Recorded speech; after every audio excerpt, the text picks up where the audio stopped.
ale Alassane kelen ale de ye tasuma ta k'a da Mali tɛgɛ kɔnɔ ka embargo jugu da Mali kan ka embargo jugu da Niger kan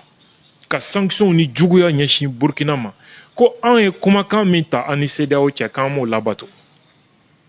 an ka jamana menacelen don ka tɛmɛ Côte d'Ivoire kan. Ça veut dire que Côte d'Ivoire ka fisa Mali ye wa? Côte d'Ivoire ka fisa jamana wɛrɛ? Si, pour le président ivoirien ale ka jamana ka fisa n'an ka jamana ye, ale ka jamana intérêt n'a bɛ sɔrɔ anw ka jamana cili la a b'a ci. Mais anw yɛrɛ minnu ni anw tun dara Alassane ninnu na k'u bɛ démocratie ko kuma la, jaja ale b'a dɔn faama ye layidu ta ko n tɛ tɛmɛ kalo 18 kan.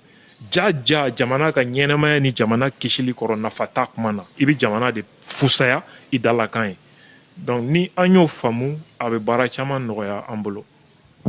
D'accord, jateminɛlikɛlaw b'a yira k'a fɔ ko olu hakilina la ni diɲɛ fadenya kɛlɛ min bɛ jamanaw ni ɲɔgɔn cɛ ko Ado talen don a sen don o la. Yala e ni olu bɛ hakilina kelen na ni kumakan in na wa? Effectivement, ni ɲininkali ka ɲi kosɛbɛ parce que Alassane ka a fɔ n ye n bɛna mandat 4nan ɲini ka sababu kɛ n ka jamana menacelen don terrorisme fɛ. O yɔrɔ ye daliluya ye min bɛ tali kɛ nansara minnu n'anw y'olu gɛn Faransi sɔrɔsiw ni Américains ka sɔrɔsiw. N'i y'a ye hali Faransi armée ka état major ye conférence min kɛ u ye nin kuma de fɔ k'u menacelen don Rusiw fɛ Afrique. Donc an y'o kuma jɛya l'autre jour. Donc c'est une façon ka dalilu d'u yɛrɛ ma pour que u ka sɔrɔsiw ka to jamanaw kɔnɔ hali terrorisme tɛ jamana min kɔnɔ i n'a fɔ Côte d'Ivoire ni Benin ninnu. Donc Alassane fana ka mandat 4e mandat justifié ni nin kuma ye o nansara minnu n'anw y'u gɛn Faransi Américains ni u n'olu bɛɛ bi hakilina kelen de kan nin siratigɛ la. Donc n bɛna mandat 4nan ɲini parce que terrorisme bɛ n lamini na. C'est une façon aussi Américains ni Français ka sɔrɔsiw minnu bɛ Côte d'Ivoire ka ɲɛfɔcogo ɲini olu ka présence la. Parce que campagne élection in campagne kɔnɔ jamanadenw ka kan k'a ɲininka nin sɔrɔsi minnu bɛ mun na anw fɛ yen terroriste tɛ ka attaque kɛ an ka jamana kɔnɔ ni rien mun de bɛ wali sɔrɔsiw ta ka na anw fɛ o sɔrɔsiw dun bɛ ka an sigiɲɔgɔnw kɛlɛ. Donc a bɛ ka argument min sɔrɔ o justifier la peut-être o bɛ tali kɛ nin na. Au-delà de ça ka jamana wɛrɛw sɔrɔsiw bisimila i fɛ yen minnu bɛ k'i ka voisins kɛlɛ anw y'an ka yɛrɛma hɔrɔnya min ta n'an bɛ fɛ ka bɔ sefa la n'an bɛ fɛ k'an ka jamana jɔ an yɛrɛ ye jamana minnu jɔlen bɛ anw ni o laɲini sabatili cɛ n'u b'a fɔ publiquement k'u b'an sigi an sen sabara kɔnɔ Côte d'Ivoire k'olu bisimila a ka jamana kɔnɔ c'est comme a farala olu kan ka a disi da an ka jamana na k'a fɔ an bɛ ɲɔgɔn na. Donc a b'o de taamasiyɛn. Donc minnu ko a taara sen don jamanaw ni ɲɔgɔn cɛ fadenya la en réalité jo b'u bolo.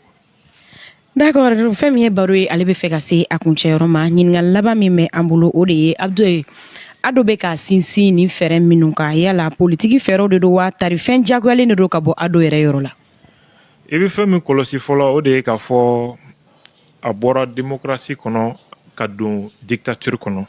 parce que a bɛ ka décision min ta jagoya a bɛna fanga jugu boli jamanadenw ka siga foyi t'o la. Maintenant k'a fɔ ko n ka jamana menacelen don ni mɔgɔ wɛrɛw ye n sigiɲɔgɔnw bɛ n contre la Mali bɛ n contre la Burkina bɛ n contre la terroristes bɛ ka yangaw kɔnɔ u bɛ fɛ k'an ka jamana déstabiliser olu ye fɛɛrɛw ye ka jo d'a yɛrɛ ma k'a ka jamanadenw lasiran k'u tugu a kɔ pour que a bɛ se ka légitimité sɔrɔ parce que an ka jamanaw b'ale sanfɛ ni fɛn min ye o ye jamanadenw ka légitimité ye o y'a dama babu ye ale bɛ k'o kɛ mun kama pour que n ka to fanga la. Donc n'a ma ɲɛ laɲini ye n bɛ to fanga la mɔgɔ minnu ye n sina ye n'olu fana bɛ fɛ ka kɛ président ye i bɛ mun kɛ i bɛ fɛɛrɛ kɛ ka tasuma da olu tɛgɛ kɔnɔ. O de la Côte d'Ivoire jamanadenw caman bɛ ka minɛ ka datugu hali opposant minnu bɛ jamana wɛrɛw la olu bɛ ka taa ɲini ka na n'u ye mɔgɔw yɛrɛ bɛ ka sa kaso kɔnɔ cogoya minnu ni olu fana faamuyalen tɛ. Ka wali jamana sɔrɔsiw Français ni Américains bisimila i bara pour que olu ka continuer ka a ɲini k'anw ka jamana sigi a sen sabara kɔnɔ olu dun normalement Côte d'Ivoire ni anw normalement fɛn t'an cɛ an ye balima jamana de ye o yɔrɔ fana bɛ tali kɛ mun na soit Côte d'Ivoire ka yɛrɛma hɔrɔnya perdulen don a la ce qui fait que wali jamanaw ka basew b'a bara pour que k'a sigiɲɔgɔnw kɛlɛ walima Côte d'Ivoire utiliselen don o jamanaw fɛ bi comme kɛlɛkɛ bere k'a bila a sigiɲɔgɔnw na ka tasuma don la o de la bi na Burkina furada kuma bɛɛ u bi Côte d'Ivoire gendarme dɔw minɛ u ka territoire kan ou bien français yɛrɛ bɛ k'a fɔ k'u ka Côte d'Ivoire port ni aéroport utiliser pour que ka opération militaire kɛ ka ɲɛsin jɔnniw ma